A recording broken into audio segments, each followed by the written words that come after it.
Question 1. A nurse is caring for a client post-D and C who is experiencing heavy vaginal bleeding. What is the priority action? A. Document the amount of bleeding.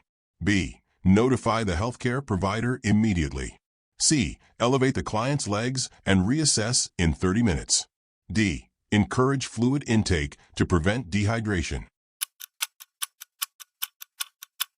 Answer. B. Notify the healthcare provider immediately. Question 2. A nurse is preparing a client for a scheduled D&C.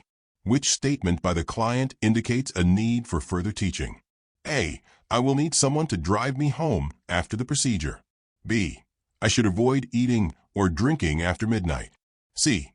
I can resume sexual activity later this evening. D. I might have some cramping and spotting afterward. Answer. C. I can resume sexual activity later this evening. Question 3. Which task can the nurse safely delegate to the unlicensed assistive personnel UAP for a client post-D&C? A. Monitor for signs of hemorrhage. B. Provide discharge teaching about activity restrictions. C. Assist the client with ambulation to the bathroom. D. Evaluate the client's response to analgesics. Answer. C. Assist the client with ambulation to the bathroom. Question 4. Which findings should the nurse report immediately in a client recovering from a D&C? A. Mild abdominal cramping.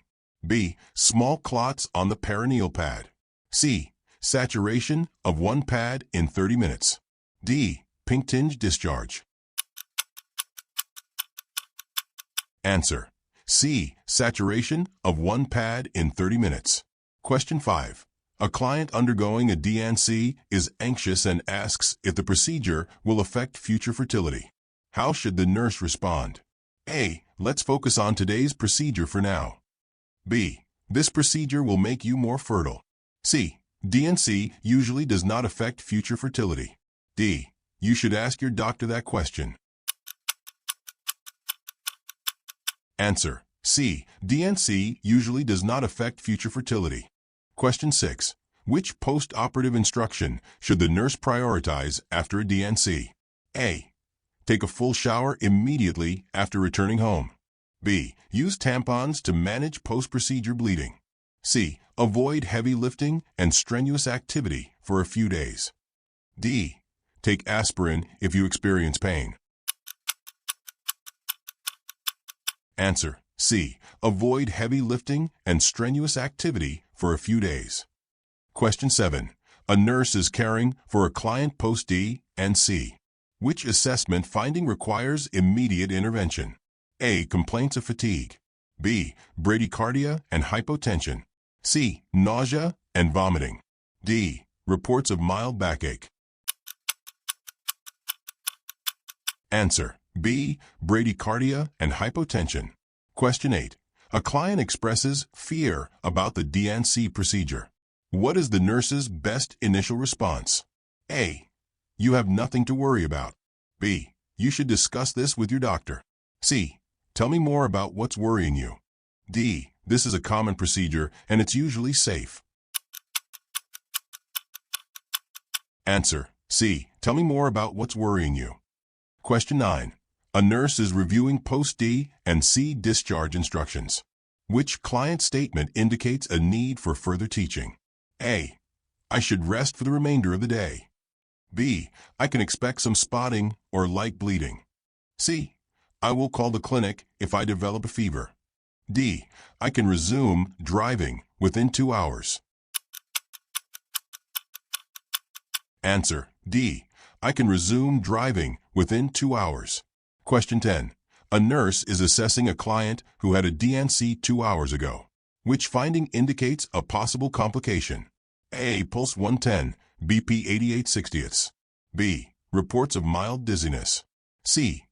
Urinary output of 300 milliliters. D. Oral temperature of 37.2 degrees Celsius. Answer.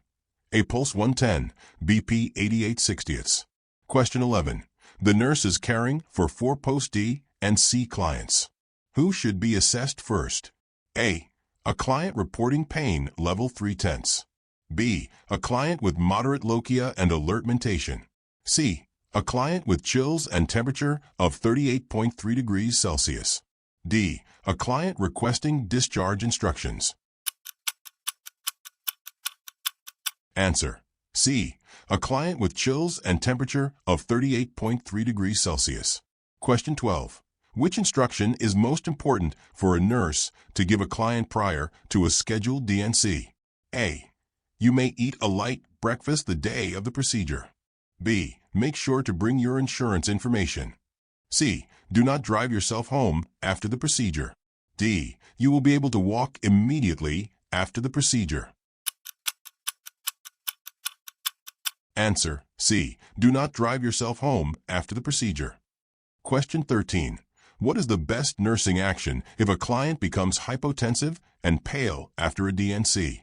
A. Document the findings and reassess in 1 hour. B. Position the client in high Fowler's position. C. Increase the 4 fluid rate as ordered. D. Encourage oral fluid intake. Answer: C. Increase the 4 fluid rate as ordered. Question 14. After a D&C, a client is experiencing sharp pelvic pain unrelieved by medication. What is the appropriate nursing response? A. Reassure the client this is normal. B. Notify the healthcare provider. C. Encourage deep breathing exercises. D. Reassess in 2 hours. Answer: B. Notify the healthcare provider. Question 15. Which action by a student nurse assisting with a D&C requires intervention by the registered nurse? A. Removing jewelry before transport to or B. Assisting with signing informed consent. C. Placing an ID band on the client's wrist. D. Instructing the client on deep breathing. Answer: B. Assisting with signing informed consent. Question 16. What is the most important reason a nurse asks about allergies before a D&C? A. To determine latex sensitivity for surgical supplies. B. To ensure the client does not receive iodine contrast. C. To avoid dietary reactions post-op. D. To prevent a rash from developing. Answer: A. To determine latex sensitivity for surgical supplies. Question 17. Which laboratory result should be reviewed prior to a D&C? A. Hemoglobin and hematocrit. B. Blood urea nitrogen. C. Serum potassium. D. White blood cell count. Answer: A. Hemoglobin and hematocrit. Question 18. Which is the most appropriate nursing intervention post-D&C to prevent complications? A. Encourage immediate ambulation. B. Monitor vaginal bleeding closely. C. Provide a high-fat diet. D. Withhold fluids for 12 hours. Answer: B. Monitor vaginal bleeding closely. Question 19. A client asks when they can return to work after a D&C. What should the nurse say? A. You can return immediately if you feel okay. B. You must wait at least 2 weeks. C. You should discuss this with your healthcare provider. D. Most people return after 3 days of rest. Answer: C. You should discuss this with your healthcare provider. Question 20. Which finding in a post-D&C client should the nurse report immediately? A. Temperature of 37.5 degrees Celsius. B. Client reports mild nausea. C. Passage of large clots. D. Light pink discharge. Answer: C. Passage of large clots. Question 21. Which client statement indicates understanding of D&C post-procedure care? A. I can use tampons to control the bleeding. B. I will take showers instead of baths for a few days. C. I should expect bright red bleeding for a week. D.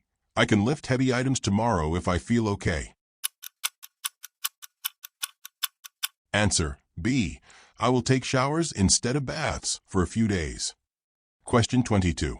A nurse is reviewing lab results prior to a D&C. Which finding must be reported immediately? A. Hemoglobin 7.8 G/DL. B. Platelet count 180,000/mm superscript 3. C. White blood cell count 9,000/mm superscript 3. D. Potassium 4.2 milliequivalent/L.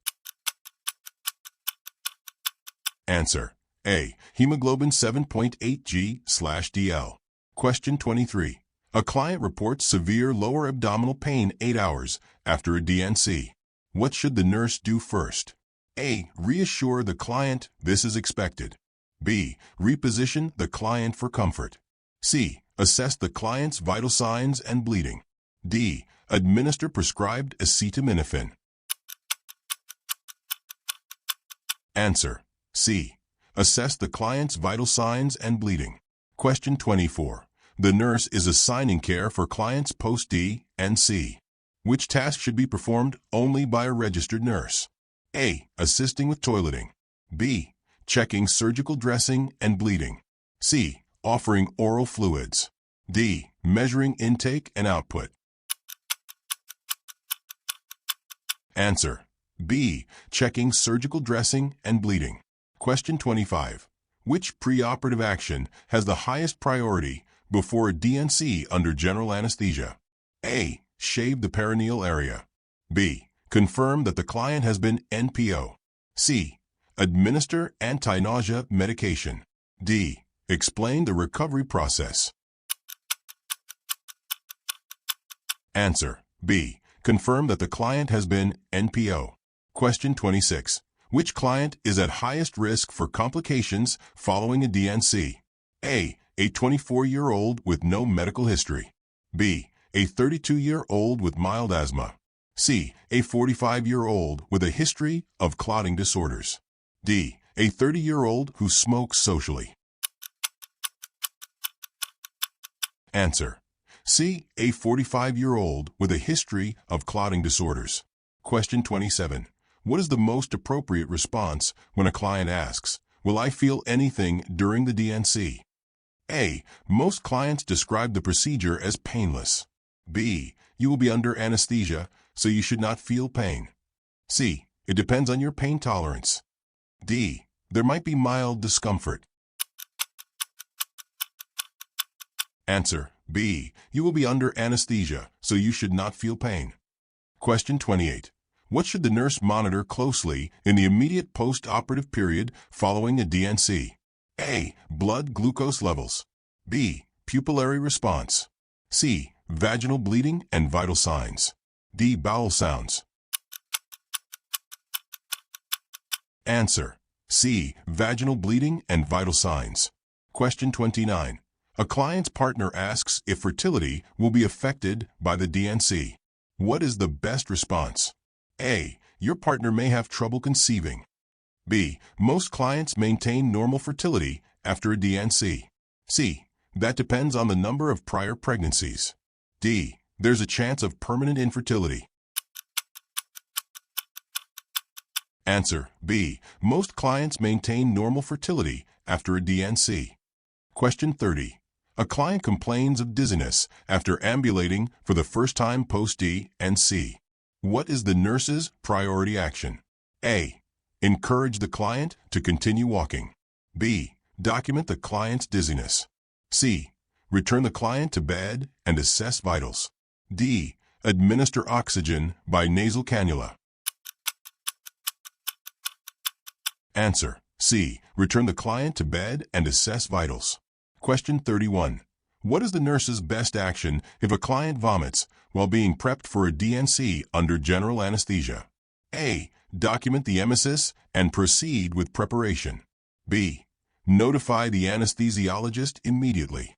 C. Offer the client oral fluids. D. Instruct the client to breathe deeply. Answer: B. Notify the anesthesiologist immediately. Question 32. A nurse receives 4 post-D&C clients. Who should be seen first? A. A client complaining of mild nausea. B. A client requesting discharge paperwork. C. A client with a BP of 8856 and HR 118. D. A client who has not voided in 3 hours. Answer: C. A client with a BP of 8856 and HR 118. Question 33. Which action is appropriate when a client experiences anxiety before a scheduled D&C? A. Offer reassurance that the procedure is short. B. Request sedation from the physician. C. Provide clear explanations and encourage questions. D. Delay the procedure until anxiety subsides. Answer: C. Provide clear explanations and encourage questions. Question 34. A nurse notes the client's vaginal pad is soaked with blood 15 minutes after a D&C. What is the first action? A. Apply a second pad. B. Increase the fluid rate. C. Notify the healthcare provider immediately. D. Reassess in 30 minutes. Answer: C. Notify the healthcare provider immediately. Question 35. What instruction should the nurse give a client about driving after a D&C with sedation? A. You may drive after you feel alert. B. Do not drive for at least 24 hours. C. You may drive as long as someone is with you. D. Driving is permitted if you rest first. Answer: B. Do not drive for at least 24 hours. Question 36. What findings should the nurse report immediately for a post-D&C client? A. Reports of mild cramps. B. Foul-smelling vaginal discharge. C. Minimal pink spotting. D. Fatigue after ambulation. Answer: B. Foul-smelling vaginal discharge. Question 37. Which nursing intervention is essential to prevent infection after a D&C? A. Provide a high-protein meal. B. Instruct the client to avoid douching. C. Encourage bed rest for 48 hours. D. Apply heat to the lower abdomen. Answer: B. Instruct the client to avoid douching. Question 38. A nurse is preparing to teach a client post-D&C discharge instructions. What should be taught first? A. Diet choices for the next 24 hours. B. How to manage anxiety. C. Warning signs to report to the provider. D. When to schedule follow-up appointment. Answer: C. Warning signs to report to the provider. Question 39. A nurse assists a client with ambulation after a D&C. What observation requires immediate action? A. Client walks with slight support. B. Client is unsteady and reports dizziness. C. Client walks independently but slowly. D. Client pauses for rest during ambulation. Answer: B. Client is unsteady and reports dizziness. Question 40. What is the best way for the nurse to evaluate the effectiveness of discharge teaching after a D&C? A. Ask the client to repeat the instructions back. B. Provide written materials. C. Have the client sign the discharge form. D. Ask the client if they understand. Answer: A. Ask the client to repeat the instructions back. If you found this video helpful, don't forget to like, subscribe, and share with your fellow nursing students. Hit the bell icon so you never miss an update. See you in the next one. Happy studying.